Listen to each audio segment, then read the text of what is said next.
Hey, what's going on, guys? Welcome back to another Frugal Dad video. I know it has been a while since I have made one, so as you can see, I'm in the truck again.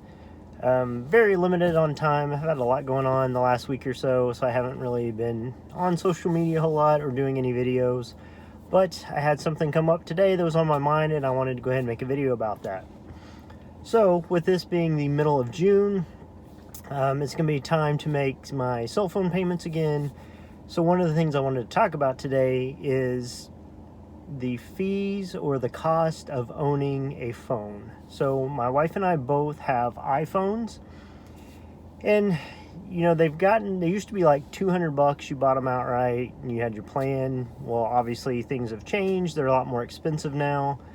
I am currently on, I believe it's an iPhone 8 maybe. Well, my good news is this month, when I make a payment later this afternoon, this will be the last payment I've got on my cell phone. So that's going to be like a $23, maybe $24 savings a month I'll have there. And then next month is my wife's last payment on hers, and then her phone will be paid off. So we'll have like a $55 savings every month from cell phones. So it's one of those things I wanted to talk about. Obviously, when I got these, I wasn't really being too frugal about it, and I wanted a new phone at the time, or I needed a new phone at the time. My last one kind of flew off the top of the car and busted on the ground, but anyway, it happens. So, cell phones, super expensive. Now, there are other options you can get if you go look. Obviously, have cash for it. There's cheaper options than an iPhone. You know, I financed this one. I don't think you really pay any interest on it, but it's still having to make a payment every month. And trying to be as frugal as I can, cut corners when I can.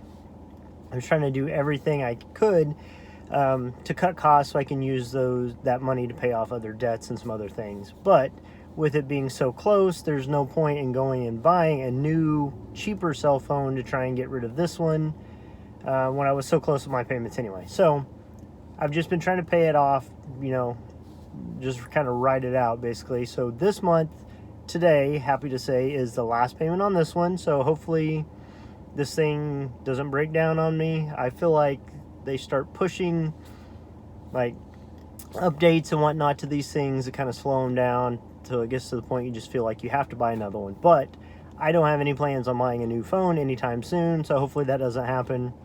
And same for my wife. She's not planning on getting another one either. We're just going to kind of ride it out, and we can use that extra $55 a month to put towards debt, to put towards some other stuff, try and get it paid down. So I think that's another thing a lot of people don't think about is the cell phones and how much you're actually paying per month on your cell phone.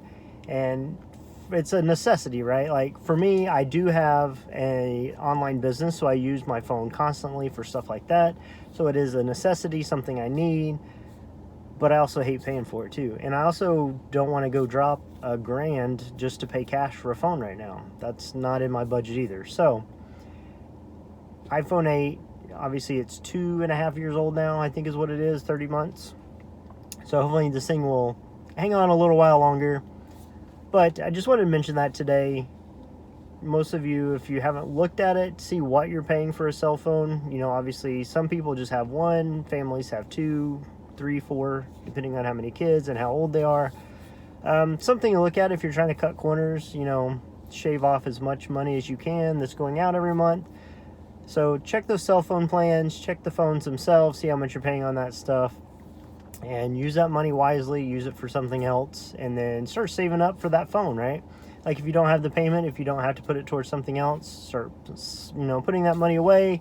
It's a sinking fund, you know, put it in an envelope, put it in the cabinet, put it away wherever you want to, start saving that money so you can pay cash when the time comes. Anyway, quick little rant today, something that was on my mind. Like I say, I wanted to get that out there. Hope you guys are having a good day, good Monday, good start to this week. Thanks again for watching the video. I do appreciate it. Thumbs up if you wouldn't mind. I do appreciate that. And subscribe if you haven't. Don't forget that bell. Get those notifications when I do have new videos coming out. So once again, thanks for watching, and I'll catch you on the next one. Thanks, guys.